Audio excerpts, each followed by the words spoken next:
First, I want to announce that I have decided to give a 1% extra credit award or reward to the top book report every time. So there are 3 book report or movie report assignments, one audio, one physical book, and one movie.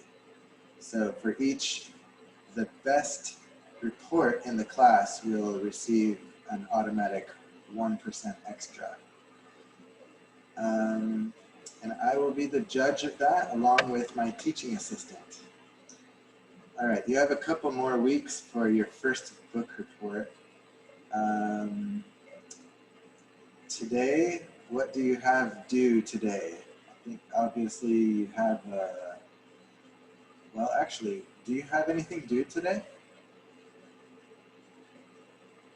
Yes. Self-assignment proposal. Self-assigned proposal, yes. Okay, so you should have submitted that on Blackboard already. Usually the assignment is due at 9 in the morning on the day of. If you forgot or for some reason had to turn it in late, you can explain and I can overlook lateness. All right. Do you have any questions before we begin class? Professor, I also saw that you posted something on Blackboard. There was 2 extra 1% kind of things that we could do. Yes, I should announce that. Yeah, good point. I have added, you can earn 1%. This is already mentioned in the syllabus for doing being a research participant in someone else's study. If your participation totals 1 hour, then that would earn 1%. If less than that, you could earn less than 1%, according to your time commitment to it. And you could do a book report in substitution of that to get a 1% credit. Another thing is that I had just decided on last night and uploaded it today to Blackboard is a unique assignment that I just came up with. It's called Accepting Abuse. And the purpose of it is to strengthen, this is how I think about it, it's strengthening your ego and its durability and flexibility. I think that's the key word, is ego flexibility. So the idea is described on Blackboard. Take some abuse with grace. Don't respond back, and just wait a week and then see how the situation has evolved and then write up your report. So I think that's a kind of neat, original, unique assignment. Maybe you'll enjoy it. Any other questions?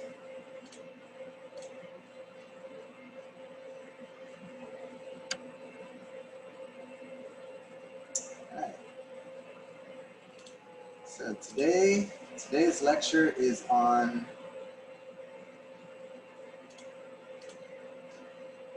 group biases. I'll share the screen.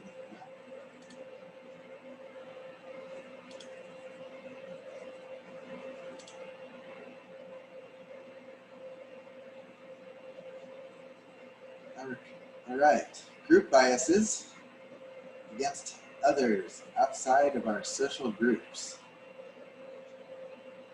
And you've got your self-created assignment proposals. Hopefully you've turned them in already.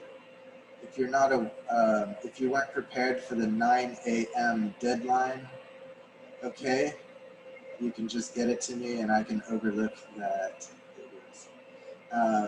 But normally try to get assignments to me before 9 in the morning on the day of. I didn't say that before, but I'm saying it now. Excuse me. So Yeah. is the deadline is 9 a.m. It's showing in Blackboard that it's 1 p.m. Oh, okay. I guess I put it as 1 p.m. All right. Thank you. You're welcome.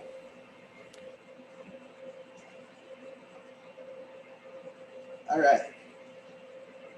Prejudice and discrimination have occurred across the globe throughout all of time, I presume.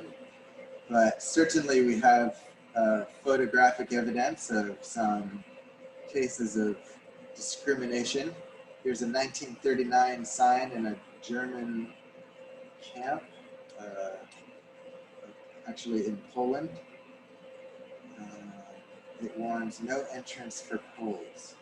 An African American drinks water from a designated color water fountain because whites and blacks didn't want to be associated, and so they had to have their different drinking fountains. That was in 1939, and a member from Westboro Baptist Church engages in criminal discrimination based on religious and sexual orientation. I'd say more than one. Looks like 3 of them there. And then I added this little photo of George Floyd with his murdering police officer kneeling on his neck to provide a modern example.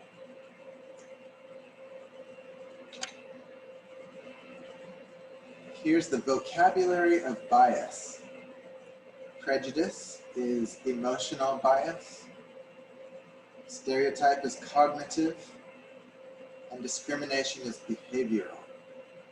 So bias, when it happens, we can classify it as behavioral, cognitive, or emotional. And these 3 types can occur independently of one another, but they typically are correlated because it's hard to have an emotional bias without some cognitive rationale.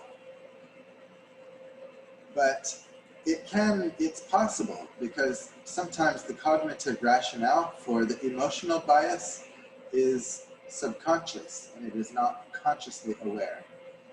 So it is possible to have one without the other, or the other without the one, cognitive without emotional, as when it simply doesn't, we might not associate it with any emotional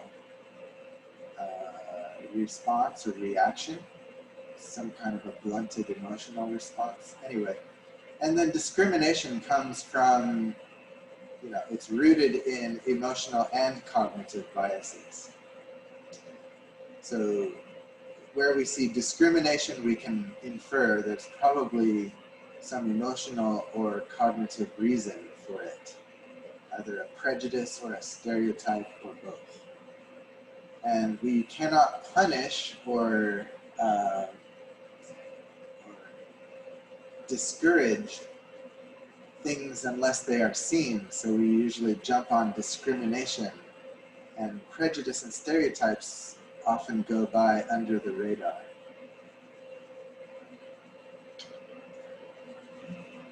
The history of bias.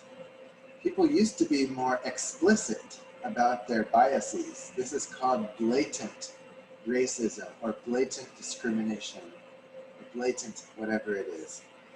Bias gradually became less socially acceptable, and so it vanished, or it became more subtle. As it became more subtle, it became automatic, ambiguous, and ambivalent. You know what automatic means. Ambiguous means that it became unclear whether it is a case of bias or not. Usually when there's 2 or more variables that can explain a thought or feeling or behavior, then we don't know which variable is causing the thought, feeling, or behavior. So it's ambiguous. And ambivalent when you have 2 or more contradicting or competing biases. Like when you are biased in favor of the elderly and against the elderly at the same time for different reasons. That would be called ambivalent bias. Ambivalent means two poles, like polar, like yes and no. Some blatant or freely admitted biases continue. Other biases may have genuinely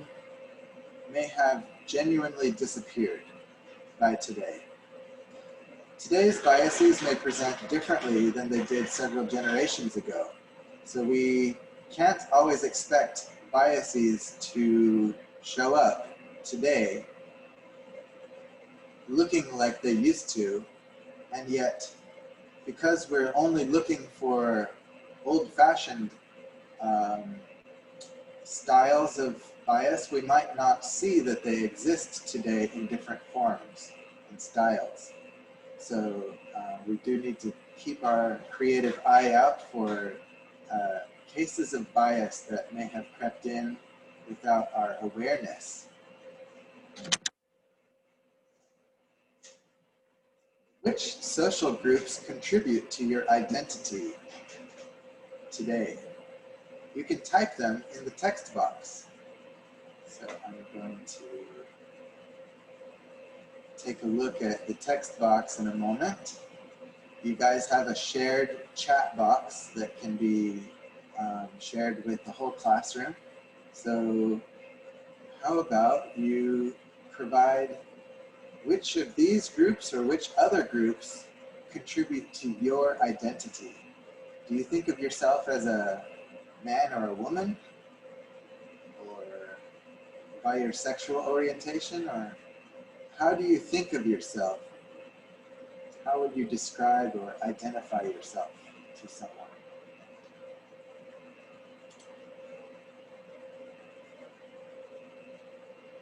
Someone has answered all of them. That's a good answer. Well then, how about others besides them?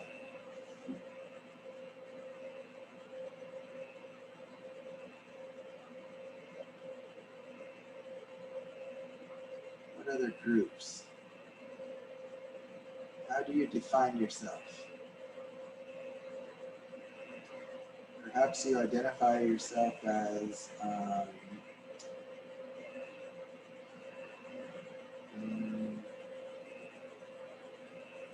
in the sports club, or an Asian, or a chula student. So I'm reading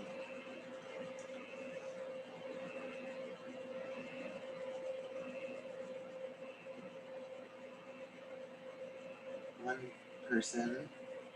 Josh doesn't define himself by those groups. Others define by, let's see, Bam Bam says, all except sexual orientation. Kim says, me, myself, and I.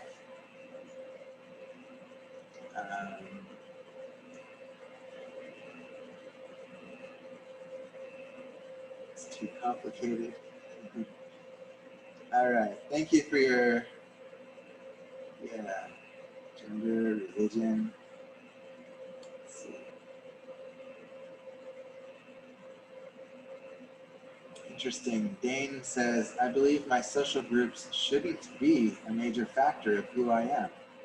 That's a nice answer. I'm interested in what factors you do rely on to decide who you are.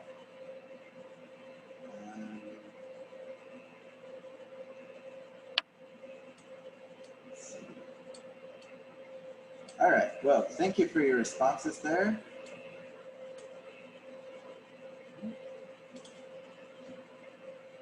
Have you ever held a prejudiced attitude toward a group of people?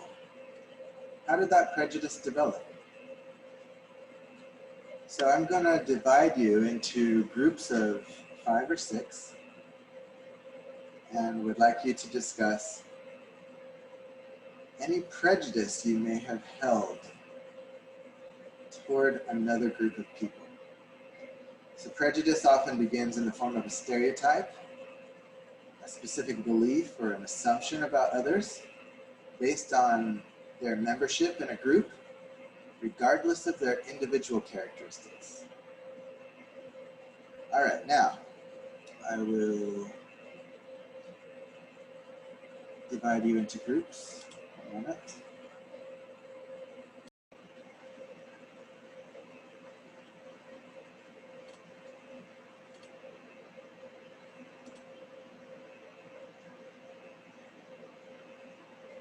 Okay, so I hope you got a chance to discuss about attitudes you may have held or seen other people hold, or anyway. How do prejudices and stereotypes come to be? They enter through childhood through socialization processes. We learn and conform to social norms, which we perceive through our parents, teachers, friends, media, social media, public media, other sources of socialization. So these ideas become our perceived norm of human behavior or behavior in your community. When a child from a low-income family attends a high-income school, how do you think the child is going to be treated by classmates? Anyone can answer? I think they would be like made fun of for like having having low income, like they're not the same as the other kids, and maybe the other kids with rich parents, they would make fun of like, oh, you don't have all these nice things like we have, like you have like shabby shoes, something like that. Exactly. Thank you.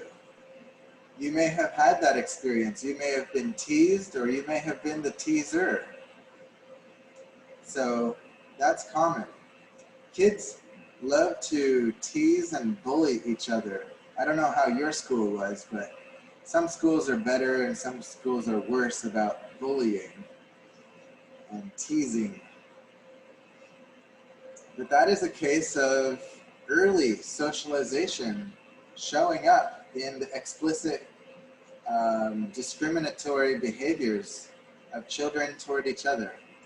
So have you ever been discriminated against? Have you ever discriminated against others? I'm going to put you back in your groups and I want you to discuss this for a few minutes. Okay?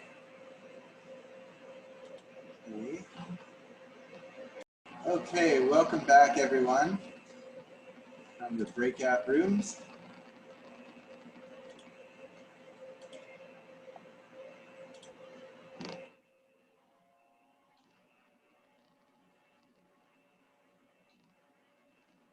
All right. This next slide is on discrimination. To act on prejudicial attitudes toward a group of people or an individual because they are a member of a group. A result of holding negative beliefs and negative attitudes.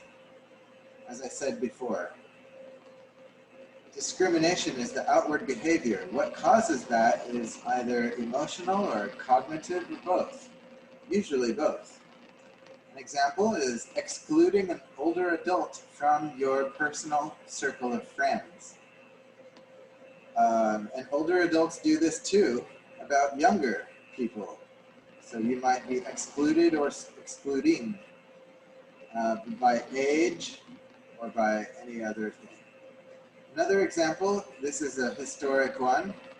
Mary Calkins was given special permission to attend graduate seminars at Harvard in the 1880s when Harvard did not accept women. At one point, she was the sole student of the famous William James. She passed all the requirements needed for a PhD and was described by Hugo Munsterberg, who, by the way, is considered one of the smartest people ever, I think, if I remember correctly. And he described her as one of the strongest professors of psychology in this country. However, Harvard refused to grant Calkins a PhD because she was a woman. So America has certainly dealt with discrimination, gender discrimination, and as you know, racial discrimination is an embarrassing component of American history and even American current day. And discrimination happens by race and by gender and by religion throughout the world, throughout history. Racism. Have you ever witnessed racism toward any racial or ethnic groups? Are you aware of racism in your community? I'd like you to type some answers to these questions in the text box. Again, please, to the general group.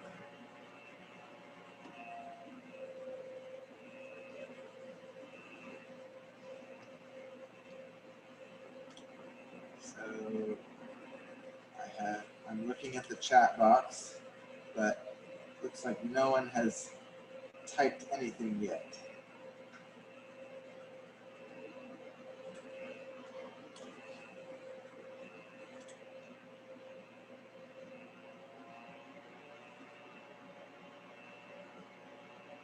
Have you witnessed racism? Are you aware of racism in your community? Or have you been the subject of racism? Maybe you have gone abroad and seen, noticed or felt people looking strangely at you, or you're getting too much attention, or treated unfairly. Maybe not. If you haven't, then that's fine. That's great. All right. Since there's no chatting going on, I'll go on to this. There is. There is chat. There is? Yeah. I don't see. Huh. Okay, hold on.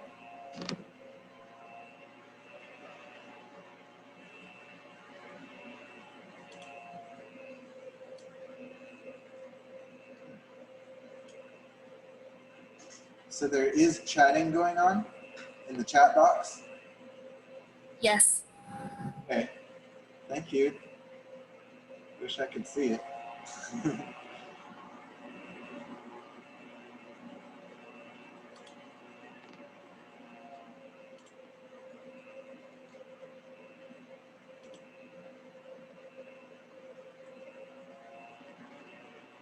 Would anyone care to just read off some comments? Not all of them necessarily, but any interesting ones. You can read your own or someone else's. As a teacher in my school basically called all Asians inferior to Americans and singled some poor guy because of it. Oh my, that's terrible. And that's from a teacher. Yeah. He was like the only American in the room, and he basically said, "Hey, everyone, look how awesome he is." And I know the guy. He was quite nice. He got a bit of he was very embarrassed. Thank you. Good. Not good. Thank you for sharing. Any others?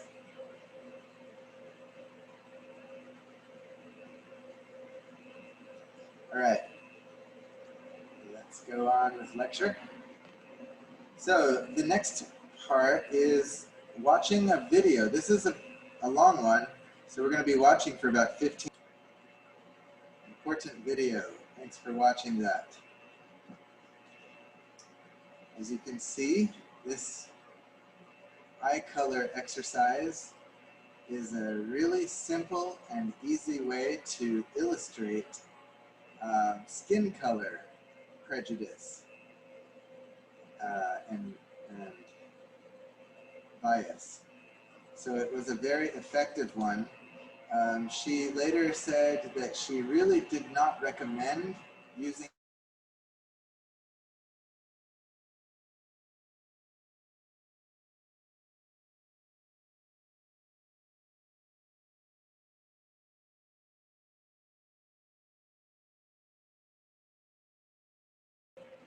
and bullied, but she did advocate for this exercise in adult groups as a training exercise.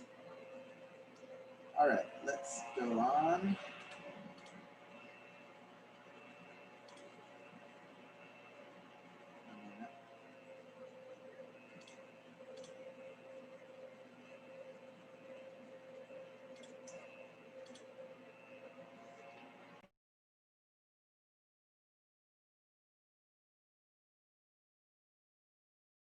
Um,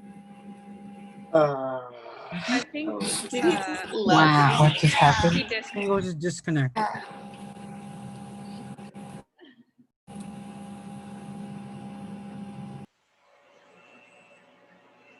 Am I back? yes. Okay, great. Can't see anything. Oh, now we can. Thank you. All right, so this table here summarizes stereotypes, prejudice, and Professor, we can't see your screen.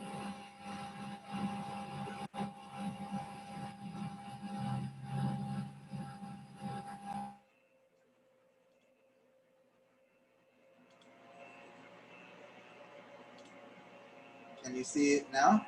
Yes. Yes. Great, thanks. So along the top, we've got the function, connection, and example. So you can read these to get a general picture of these three basic types of bias. Social information.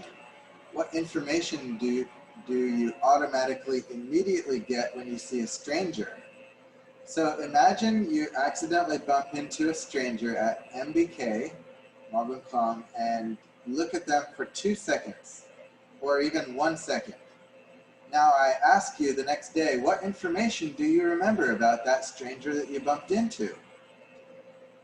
So type in the chat box what information you might remember about someone that you just accidentally bumped into the next day. What could you remember?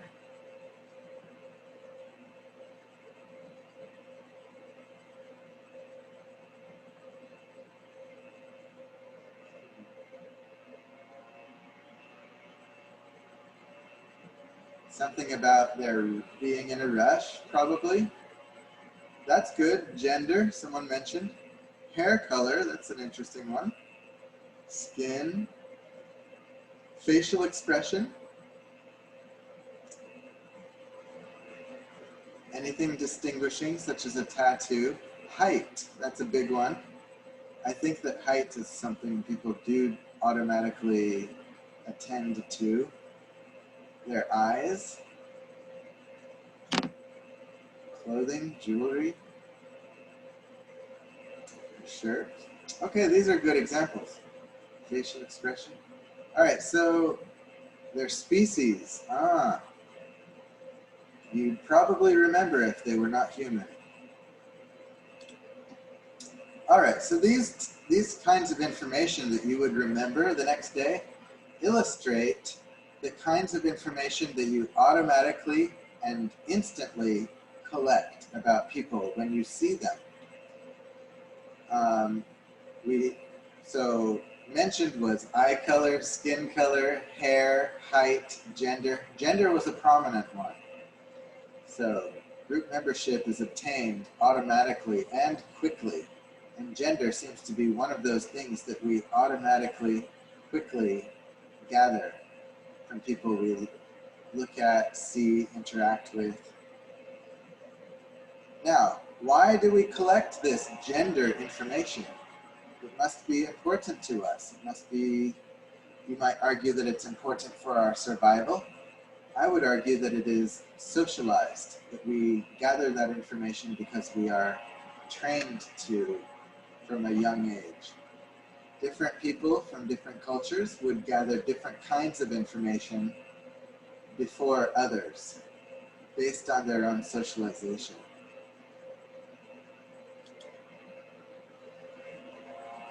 Next slide. Social dominance orientation.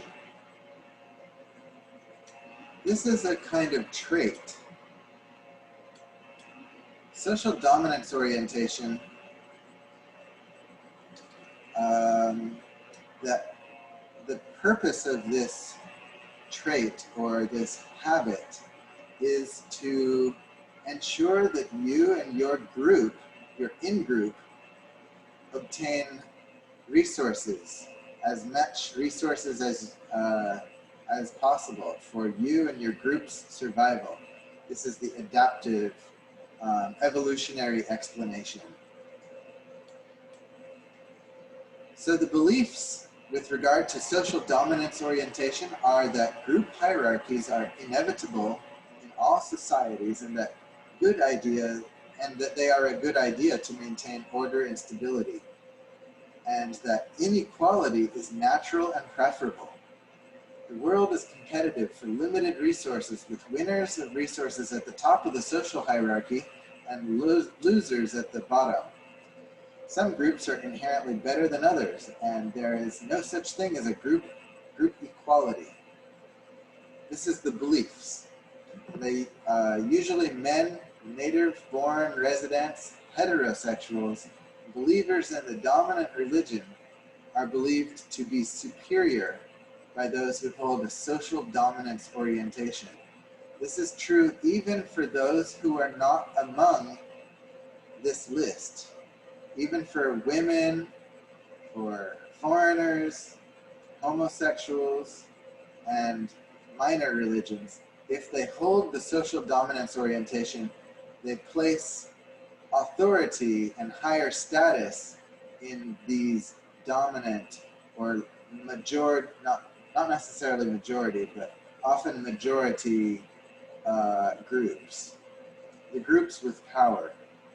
So if you buy into and believe that these groups deserve the power that they seem to have acquired in society, you believe that they are the winners or that they are on top, then you subscribe to social dominance orientation. The traits of people who hold this orientation are that they are lower than average on tolerance, empathy, altruism, and community orientation. They tend to have a strong belief in work ethic. They believe that hard work always pays off and leisure is a waste of time. They tend to believe that, they tend to choose and thrive in occupations that maintain existing group hierarchies. So some examples of careers that maintain group hierarchies are police, prosecutors, and businessmen. Compared to those lower in SDO, social dominance orientation, who tend to pick more equalizing occupations such as social work, public defense, and psychology. I'm proud of that last one. All right, so that's social dominance orientation. Next is right-wing authoritarianism. This is another kind of trait or habit of mind. It is, this one would be a habit of, they're both habits of perspective. This one is a bit more emotionally grounded or well, I think that they're both cognitive and emotional. So this one has to do with values. Professor, there's the fire bell ringing at my home, so I'm just gonna go check it out. Sorry. Oh, yes, I hope you're okay. Please do. All right, so beliefs. The beliefs of those with right-wing authoritarianism are that they respect obedience and authority. They have a respect for obedience and authority in the service of group conformity, group unity over individual preferences. They value unity. So that sounds like a good thing, unity. But it is group unity, and it includes in-group, not out-group. And the traits of those with right-wing authoritarianism are that they tend to be conservative in their beliefs. So they believe that there should be a preference for order, clarity, and conventional values. They tend to be, let's see, those with extreme scores on the right-wing authoritarianism scale, those scores then predict biases against out-group members, while demanding more in-group loyalty and conformity. So if you see people that demand that you be loyal to the group, that is a trait of right-wing authoritarians. The combination of high right-wing authoritarianism trait and high social dominance orientation trait, so if you put the high traits together in a single person, that predicts joining hate groups and openly expressing aggression toward minority groups, including immigrants, homosexuals, and believers in non-dominant religions. So when we see hate crimes, crimes against humanity, as they are often labeled, these are by people who tend to be high, very high, in these two traits. Now the two traits are not, we can't say that they are good or bad in themselves, because right-wing authoritarianism has an adaptive functional role for people in groups and tribes throughout human history. It's been very instrumental, so very adaptive. And same thing with social dominance orientation, that has ensured social order and prevented social unrest by those in power, as well as those not in power. So these things have adaptive functions, but when you put them together and when they become extreme, they can lead to violence, aggression, and extreme bias against others.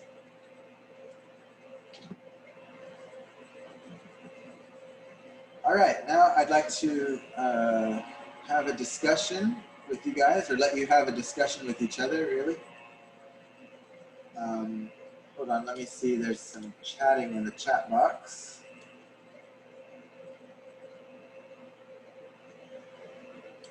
Nothing, all right.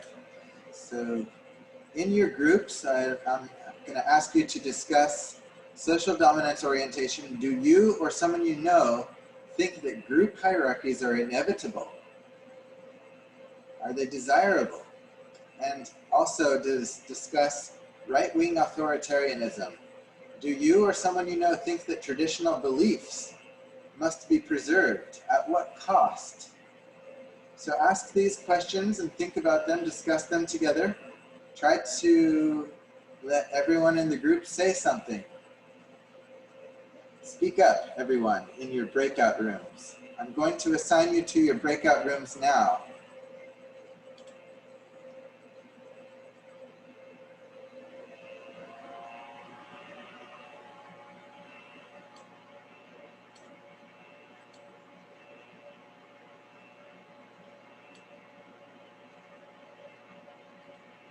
If you are not in a breakout room and would like to be, please speak up. I can assign you to a room if you have. Me, Yeah. What's your name? Ranita. Ranita. Yes. Right. Thank you. Anyone else? Me, What's your name? my, MAI. Don't see you there. Oh, with the stars, like in time, sorry. Oh, thank you. Gang. No, I was in group 3 just now. No, but I can be in any group, it's fine. Thank you. Anyone else? Me too. What's your name? Warbarong Lim Tatun.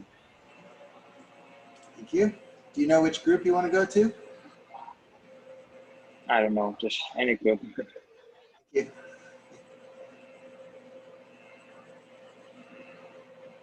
Shanikan. Okay.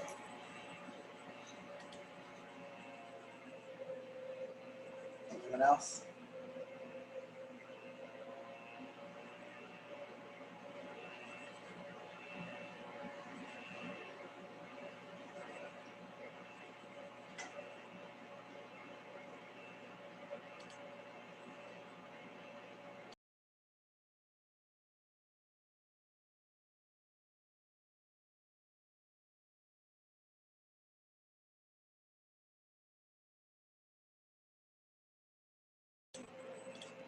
Welcome back, everyone. Can you see me and hear me? Yeah. Yes. All right, great. Yeah. Okay, I hope you had a nice little discussion there. And this is a summary of the core beliefs, the intergroup belief, in-group belief, and of right-wing and social dominance orientation, and of the outgroup. All right. Subtle biases. These are those that still exist. They are subtle, unexamined, unconscious, automatic, ambiguous, ambivalent, unfair, disregarding of belief in equality, and in the real consequences. An example is blowing smoke in someone's face, but that would be kind of an outdated example. It could also just, be because you don't like a person. Maybe it's not even based on biases, but on something about them, particularly. Liking yourself and your groups is natural, yet preferring your own group is favoritism. Out-group disliking stems from in-group liking. If this trade-off is relatively automatic and it's unintended, it's immediate and it seems irresistible. People are often intentionally punishing other groups, or not intentionally punishing other groups, but they neglect them from their own group or for their own group. So the idea is you could think of it like this: all people are equal, but you like certain people more, and other people don't fit into that group, so you like them less by comparison. This is a little clip about subtle biases. You can see. All right. Cognitive explanations for biases. Group differences are exaggerated to disidentify with out-group members who then seem to the in-group as though they are all alike, while the in-group members seem to have more variety. That's most definitely because where you pay more attention, you notice more things. So, and you remember more things. So when you perceive in-group members as having more variety and out-group members as having less variety, of being all the same, that's probably most easily explained in terms of attention. Motivated attention. Categorizing people is like categorizing furniture or foods. An example is the differences between the genders, male and female, in personality traits, characteristics, social roles, interests, etc. Are there any other differences between males and females that, let's see, group differences that you've noticed? You could type it in the chat box.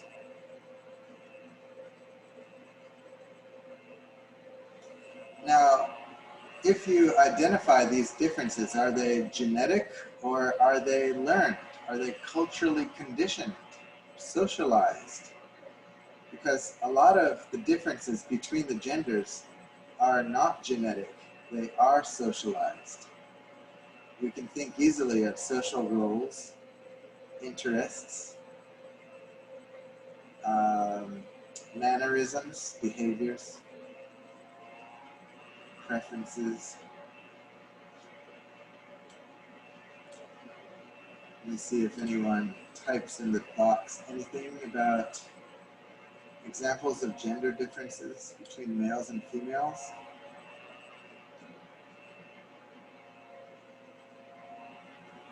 Nothing yet. Values, yes. What kind of values?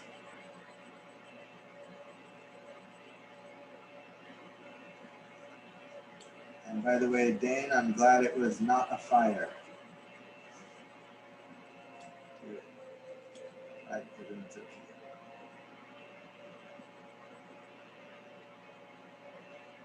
Yeah, gender roles is a good point. Sexual orientation? Not so much. Well, yeah, that's true. Are there more? Is there more? Never mind. Delicacies. Women prefer different foods to men? Interesting. We feel belonging and emotional connection to our in-group, and we develop in-group bias, a preference for our own group over other groups, which is prejudice. Prejudice helps us to feel good about ourselves. It helps our self-esteem, which is our ego. This need for self-esteem extends to group esteem. We feel a need for group ego or group esteem. We may need to protect or defend our in-group against criticism or blame from out-group members. Or if there is something wrong with the in-group, we may scapegoat. That means blame the failures of the in-group on the out-group as an ego defensive mechanism.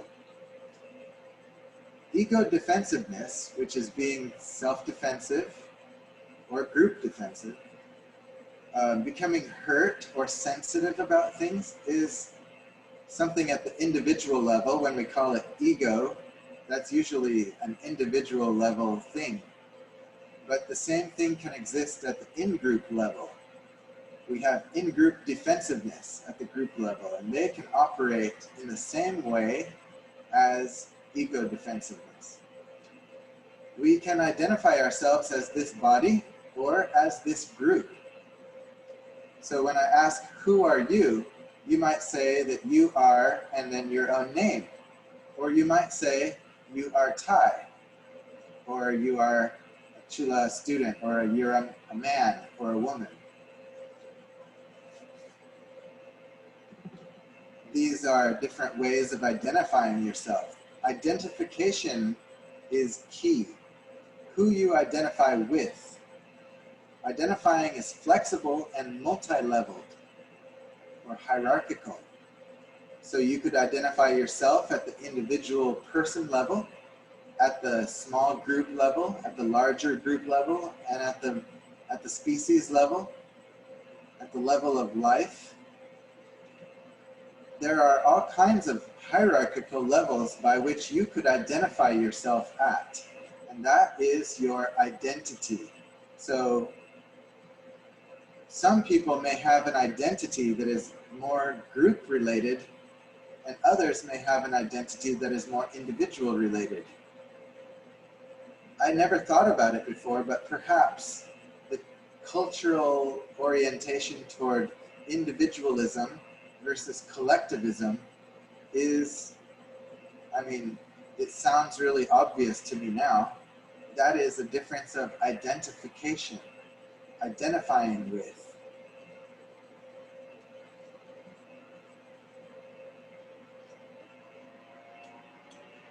A current Chula PhD student in the psychology department, I've been reading and helping with her thesis, and I've learned from her thesis about non-clinging, which is a Buddhist construct.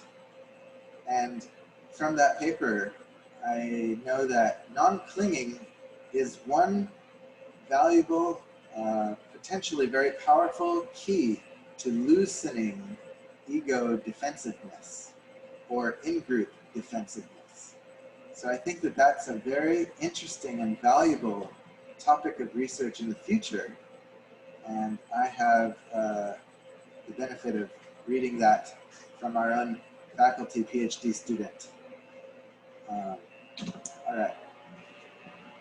Sorry, Yes, could you please give another example of what?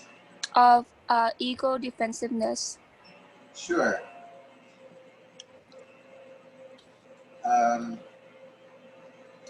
Okay.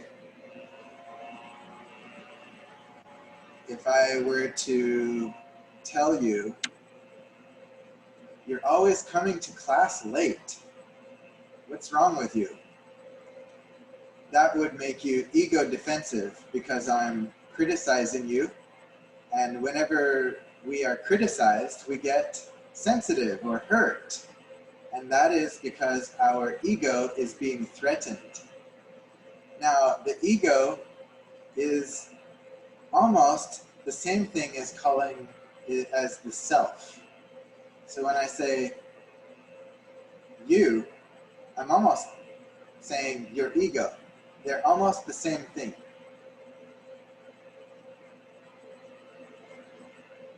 Does that make sense? It's an excellent question, and it's very important because I haven't yet defined ego. So thank you for bringing this up. When I say ego, it basically means the self or your sense of self. It could be you, the individual, or you, the class.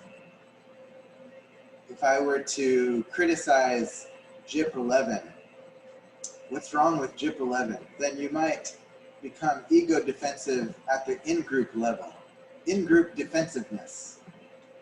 And that might hurt your feelings or make you angry or defensive. You might try to avoid blame by blaming something else or someone else.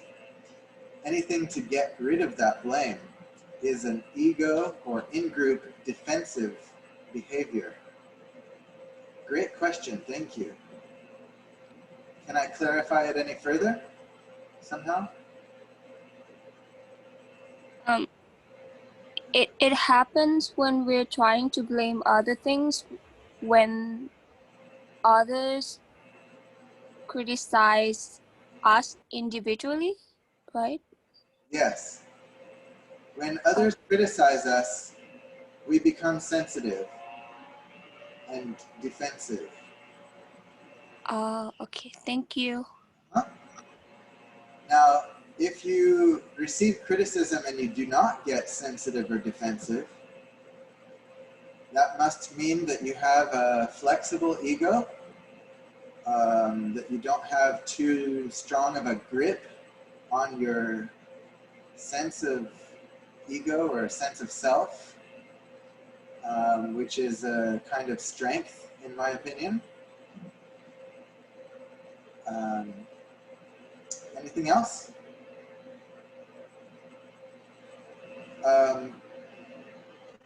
This lecture is not really about ego, but I'll say one more thing about ego because it's my favorite subject. It's my favorite topic. I love it. When people are very ego defensive, the way I think about it is that their ego is fragile. So if they're very defensive about their group, then they're very in-group fragile. That means that they are having a a struggle or a tough time maintaining a positive sense of themselves. But now that's getting a little theoretical, a little maybe outside of my depth, so let's go on. Expectations and confirmation biases. With stereotypes, we have expectations. A self-fulfilling prophecy is when our expectations alter behaviors in ways that our expectations become true. So we treat other people according to how our stereotype, according to what we expect based on our stereotypes, which can influence the person to act just as we expect, thus confirming our stereotypic beliefs.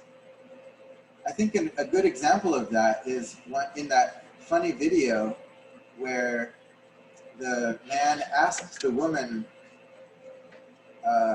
said that her English is very good, and then proceeded to speak to her as though she didn't have good English, even though she already answered very clearly and already demonstrated that she did know English fluently.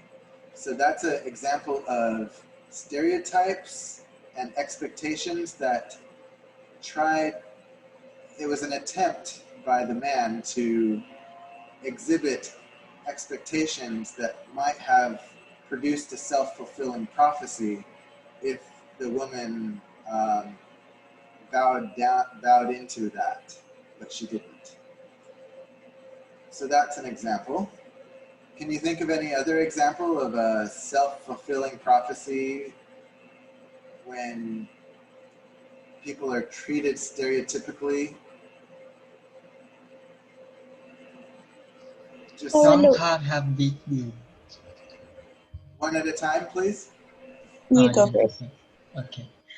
A drunk card have big view, and a dick have big view. Can you hear me clearly? Sorry, I'm having trouble understanding. So a drunkard have big view, an alcoholic have big view in terms of they cannot withstand their desire to drink alcohol, but they are addicted to the thing. Oh yes, very much. So is that about stereotype expectation? Yeah, I think so. When someone is treated like an alcoholic, they're expected to have low what? Tolerance. Tolerance. Well, high tolerance, but also low inhibition, low self-will when it comes to alcohol. And maybe some other weaknesses of defect that we could stereotype against the alcoholic, which could influence the alcoholic's behavior. Thank you. Good example. Any one other person, a girl, had a. When you talk about the previous video, so when the prophecy is not fulfilled, the man denies it, and I'm not sure what's happening. Yeah. Well, what happened was even though the woman spoke with clear speech, he still stuck with his stereotype that she, because she was Asian, could not speak English clearly, or didn't know English. That's simply, I think you would say that the man was very inflexible with his own stereotypes. He was not willing to lay aside his stereotype, even when there was evidence that contradicted it.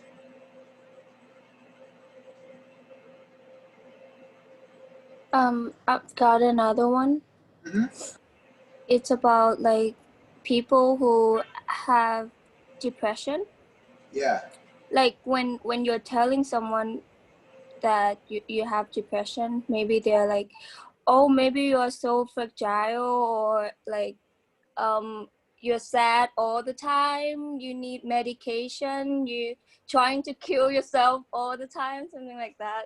So but in reality, like there's like several levels of severeness, and sometimes even though they are educated about that already, they still have that stereotype that these Very, people are going through, like, I don't know, very bad conditions like that.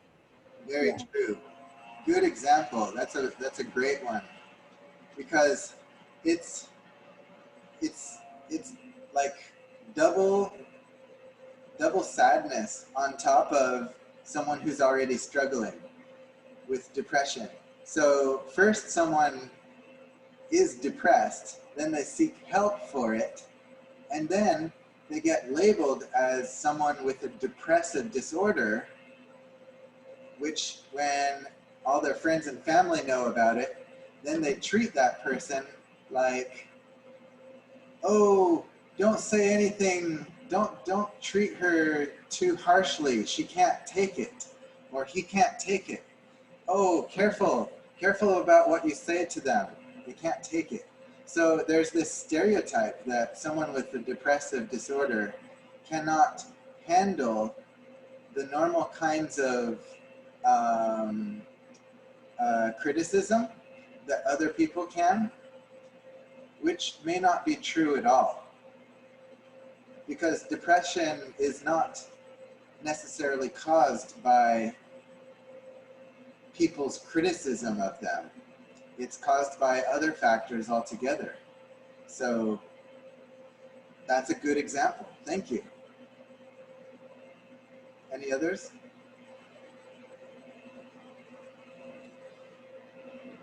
Okay. This confirmation bias means that we tend to seek out and pay greater attention to information which is consistent with our stereotypic expectations and ignore information that is inconsistent with our expectations. This confirmation bias was what that man in the comedy video was displaying. He was looking for evidence to confirm what he already believed. And yeah, this is a broad phenomenon. So this extends to everyone. Confirmation bias is a human feature. If we can get over confirmation bias, that's great. But confirmation bias, which scientists are susceptible to it, we scientists, we devise studies, and then we look for evidence to prove our hypothesis true, and we ignore evidence that suggests that our hypothesis is false. This is a problem in science, and it's a problem, it's a widespread general problem. An example of this, confirmation bias and self-fulfilling prophecy due to stereotypes, is when you go in for an interview and the interviewer has stereotypes or prejudice against you for whatever your particular class, your group category. Now, for an example, I'd like you to pair up. I'm going to divide you into groups. I'd like to have you in pairs if possible, but I think that's going to be difficult, so I'm just going to keep the same groups. So what I'd like you to do is let one person in the group be the older interviewer and pretend to be transphobic, and the applicant is a younger interviewee who, let's consider, is a transgender person. And I don't know, be creative and try to especially the interviewer, I don't know. It's just an idea. Let's see what happens. So I'm going to assign you to groups and try to conduct a mock interview. If it doesn't work out, oh well. I mean, if it's weird or awkward, maybe it'll be funny. I don't know. But the idea is to give you a chance to see what it looks like, sounds like, feels like to be someone who prejudices against or is prejudiced against. All right, I'll send you to your rooms now. Professor. I'm sorry.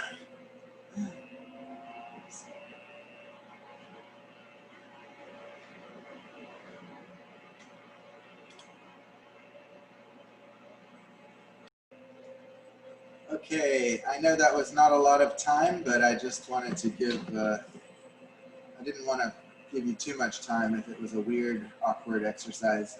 Can I get any feedback? Was that useful, fun, or not? Professor, Yes. I personally think that the topic is quite sensitive and it may be offensive to someone, you know, if you get what I mean. I was uncomfortable with that. Very. Thank you little for that bit, yeah. feedback. Thank you. I did worry about that, and I didn't know if this was...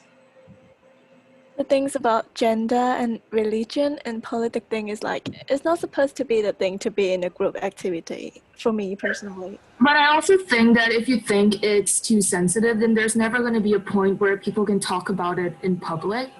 It's because we always say that it's such a sensitive topic that maybe, you know, it's not as widely, like, you know, discussed about.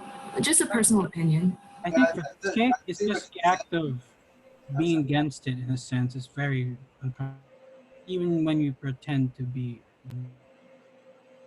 Oh, I think it's important to look from the perspective of the one against if you want to make any valuable argument against. The people who do not accept such values. I get what they're education trying to say purposes. there. I feel like it's important to be like openly talking about it, but maybe not in a role play way. I mean, it's weird. Yeah, thank you. Thank you for saying that, because The role-playing aspect. it may be offensive to actually to play, because the role-playing is kind of playing, and that itself may be an offensive way to explore or discuss that. Maybe it should have been more like a discussion instead of a role-play. So thank you very much for that feedback. I will change it in future years. Thank you. Yeah. Okay, I want to show you a couple of, I call them unifying videos.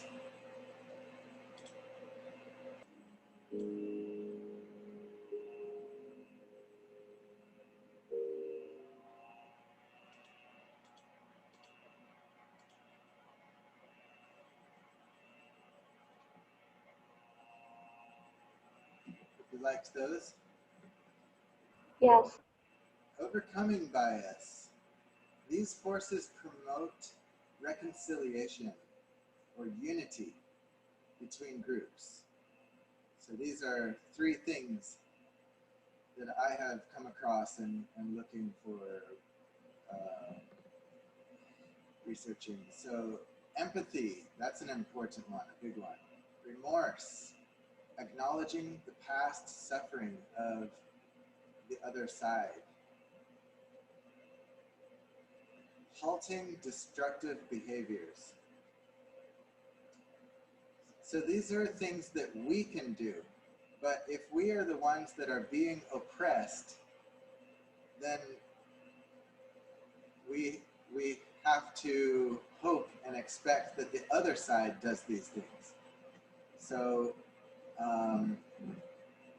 these are keys, I think, to unification and reconciliation between groups that are at war with each other, that have biases against each other, and that are having trouble overcoming their stereotypes, prejudices, and discriminatory behaviors. We need empathy, remorse, and halting of destructive behaviors. All right.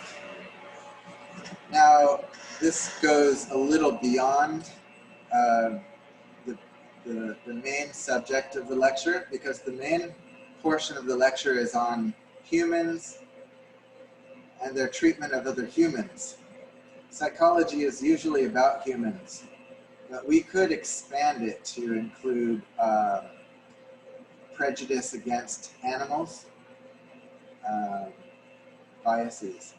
Humans do indeed show unique capacities such as writing sonnets, solving algebra equations, and meditating on the structure of the universe, yet other animals have unique abilities and traits. Speciesism involves assigning different values or different rights to individuals on the basis of species membership. And I think one of the comments in the chat box was identifying the species of the person. And that was good foresight into this slide. It assumes that humans are exceptional, and that's called exceptionalism. Yes, it's true that humans are special, but are we better than all? Well, that's basically speciesism. It's hard not to think that way, but we might need to overcome that. Exaggerating differences between ours and other species. What we now know about animal minds does not support human exceptionalism in a strong form. And we need to factor this into how we treat other animals. Humans' failure to understand animal minds may be due to our own limited cognitive and emotional intelligence, arrogance, and speciesist bias. But as we learn about other animals, we can see that they're more than merely dispensable objects. This is a hard lesson, and it's not one that most people have learned today. It's growing, though. We are beginning to develop our ethics toward animals.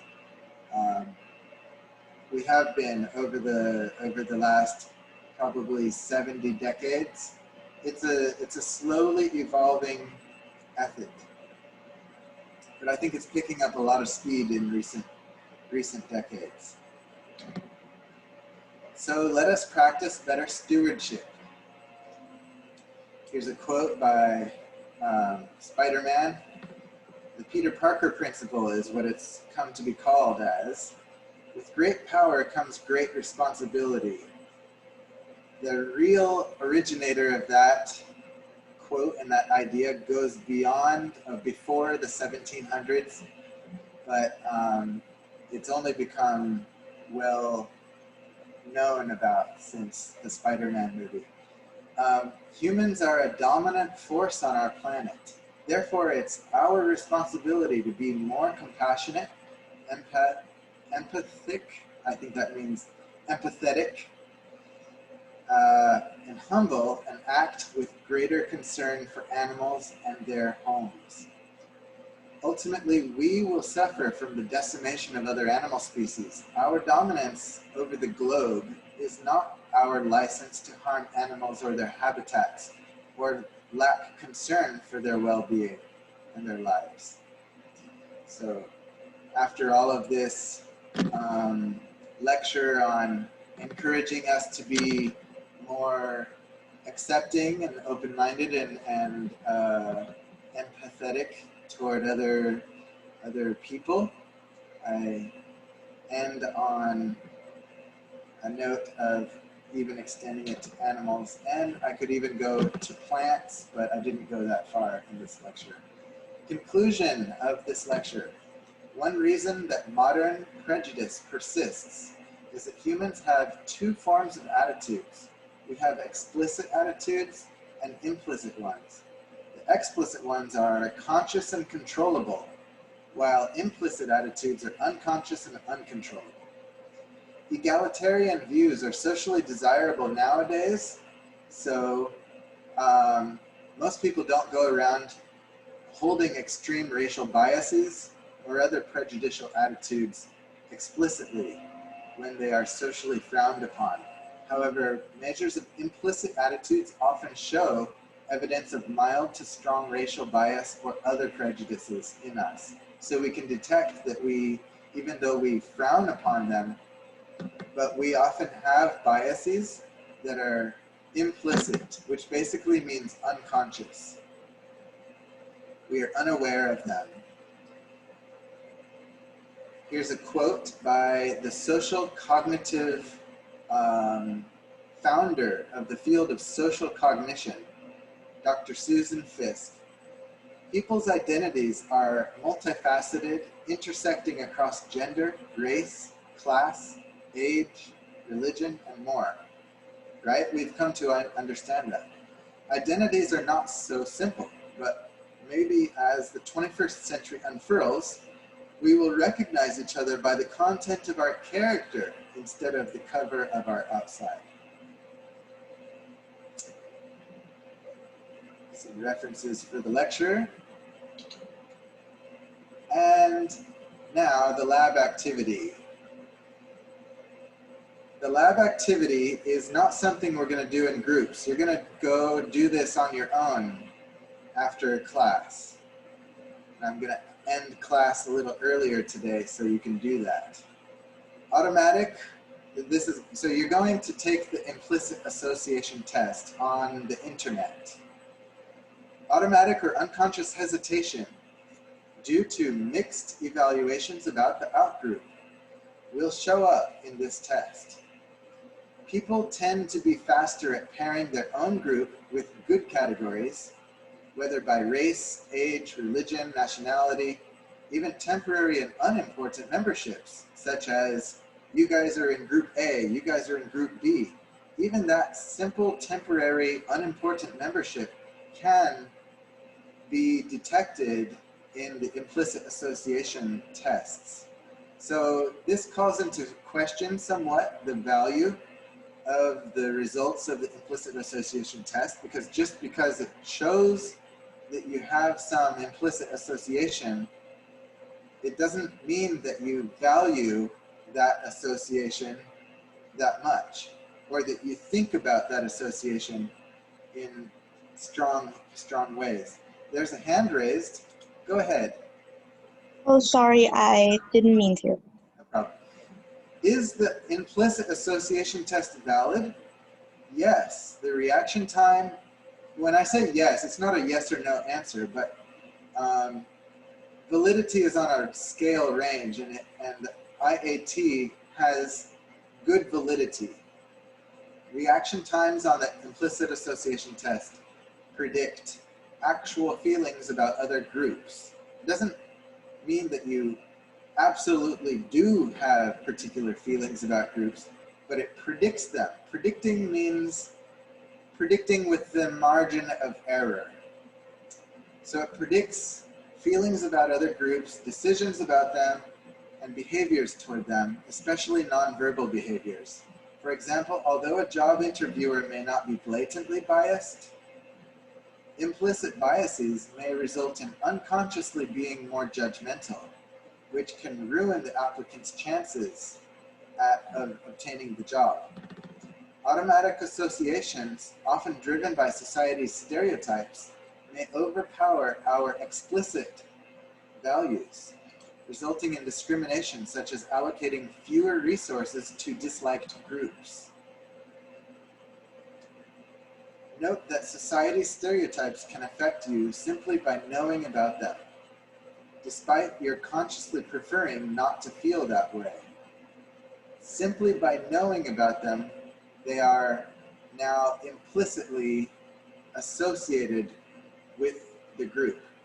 So stereotypes, if you know about them, even if you explicitly reject them, you might still implicitly, you can this test will show you that you still implicitly hold the association.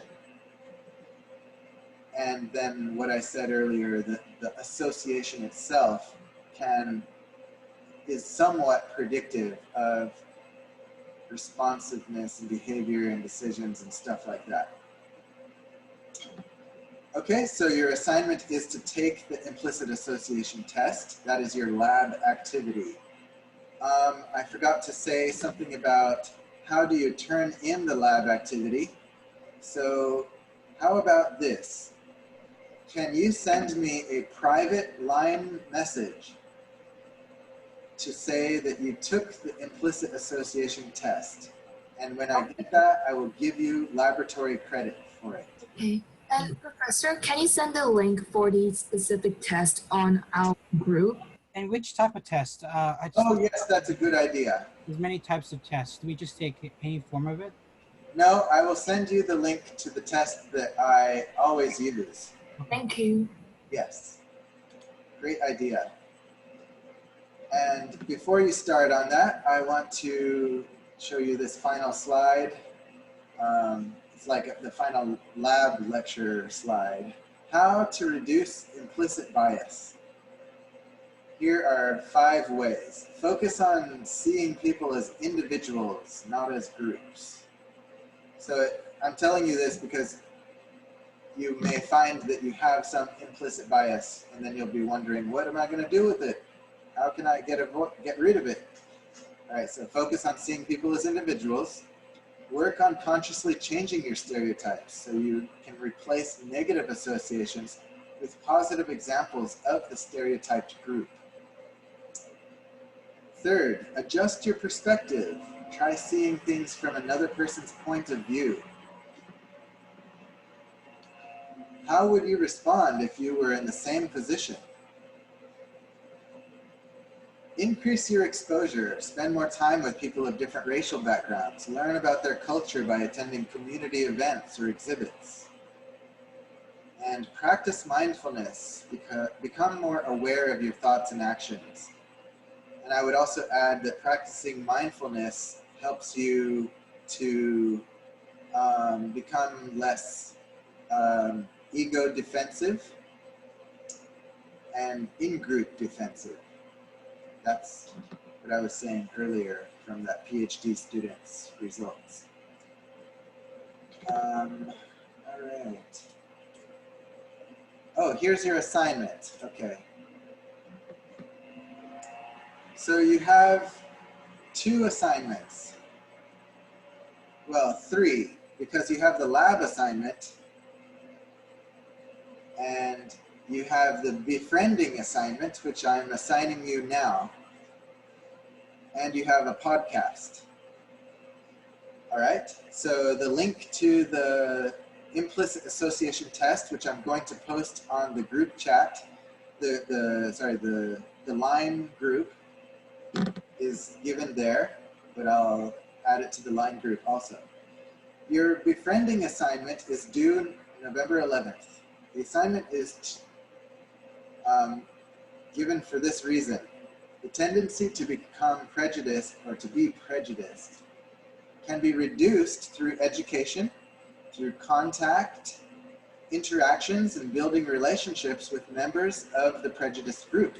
So this assignment is for you to identify, well, you start by identifying 2 biases that you hold by taking multiple IATs. So take the test and then take it again in a different modality to see if you can find 2 biases that you might hold. And then choose one of those 2 biases for your befriending assignment. So the lab is linked to the befriending assignment. Does that make sense? Yes. Yes. All right. So you do the lab first, and then you will know what your befriending assignment should be about. And then the target of your befriending assignment is a member, any person, any member of the group that you have any implicit bias against. And if you find that you don't have any implicit bias against a group, just try taking the test again with a different group, because there are many group options. Then choose one of your 2 biases for the above assignment. The goal of this assignment is to ameliorate or improve one implicit bias. Record your implicit association test's results somewhere privately before you do your befriending assignment. So when you have your results from the lab activity today, record your results. And then after you're done with your befriending assignment, after November 11, or whenever you finish your assignment, try taking the implicit association test a second time. And then you're going to include in your paper write-up whether you improved or not in your implicit association test result. So I want you to take the test result again, take the IAT again after you've done your befriending assignment, and see if there's any improvement or change in your score. And that's going to be part of the writing up of your paper. Do we also have to mention whether our IAT score changed in the report? Yes. Okay. Yes, please. Yes, please. Thank you. Any other questions about the befriending assignment? Okay. Your podcast assignment this week is called Creatures of Comfort, the Power of Touch and Affection in Our Lives. Here's the link to that. And I suppose, why don't I just post that into the line group as well for your convenience. Okay, so those are the 2 assignments that I've given you now, or 3 assignments really. And that's it. Do you have any questions? So the befriending assignment, we have to conclude it, like the IATs, like our results. Yeah, you don't have to report your actual IAT results, but you should mention in your befriending assignment results. Oh, okay, thank you. Say you took the test again and there was an improvement or the opposite of an improvement. Report whether the change was a positive or negative one. How many pages? Like a page? Yeah, I don't really have page length recommendations other than about a page. Okay. A page or more, maybe. Any other questions? I have one more question.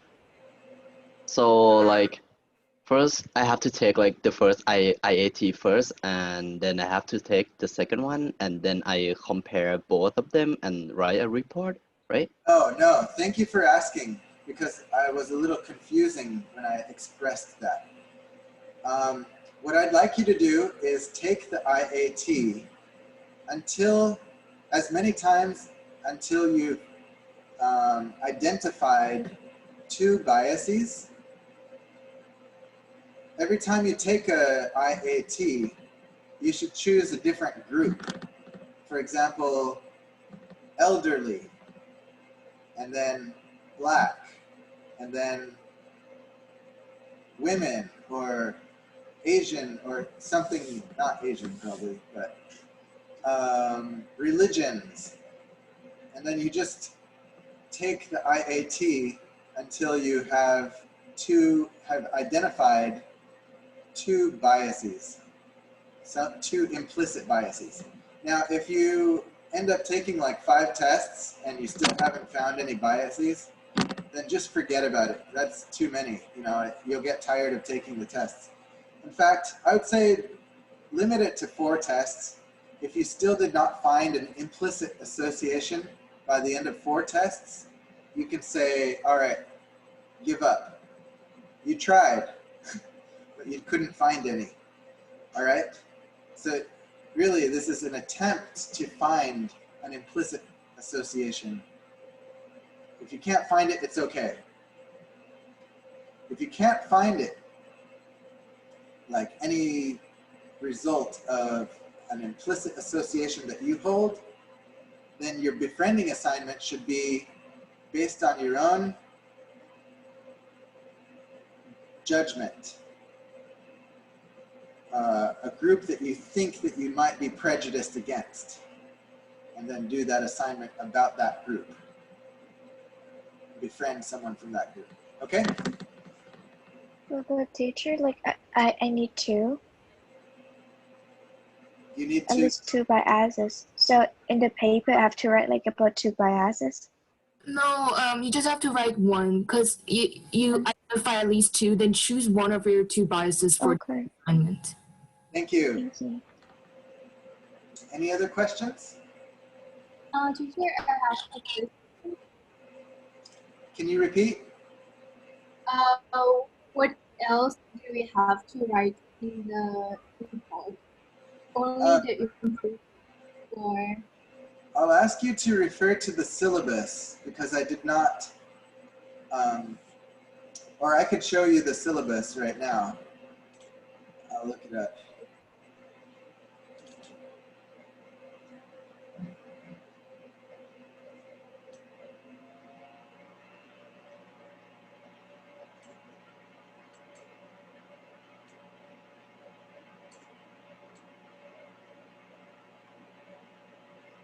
Okay, here it is.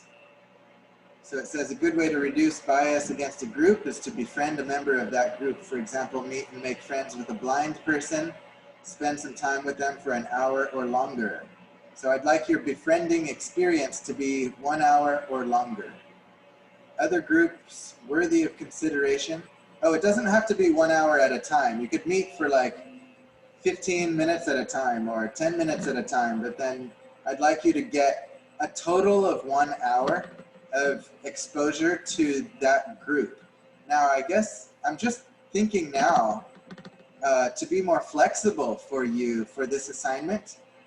You don't have to spend the whole hour with the same person.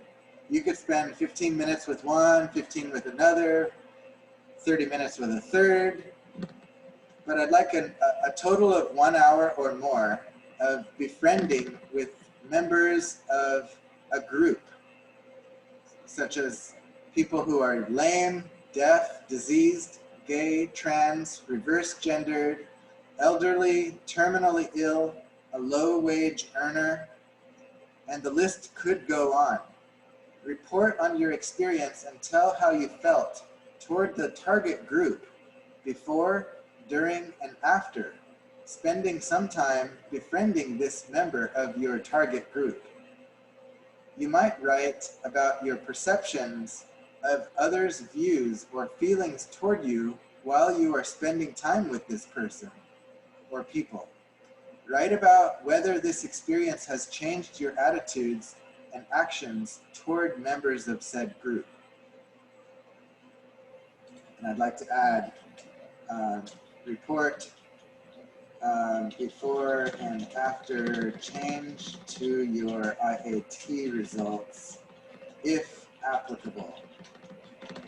Because some people may, actually, I'd like to make this assignment a little more flexible. After you've identified the IAT results, if you would prefer, you can go outside of those results and select a group such as these that I mentioned, like blind, lame, deaf, diseased, gay, trans, elderly, terminally ill, low-wage earners. But I still want you to try taking the IAT. That's your lab activity today. Sorry, in this COVID situation, like, do we have to meet them in person? That is such a good point that I forgot about.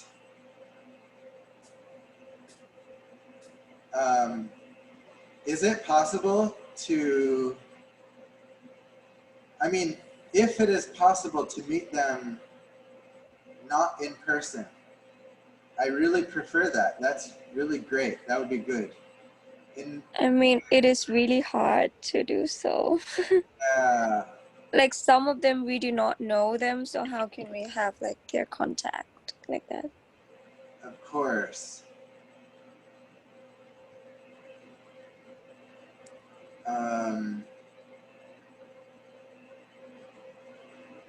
Let me think about that, and I will respond on the line group.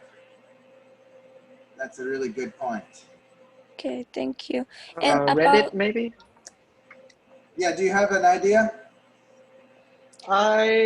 Well, I used to go on like Reddit, you know, and meet like people online. There are like subreddits for people to like say like ask a liberal, ask a conservative, you know. So that's an idea.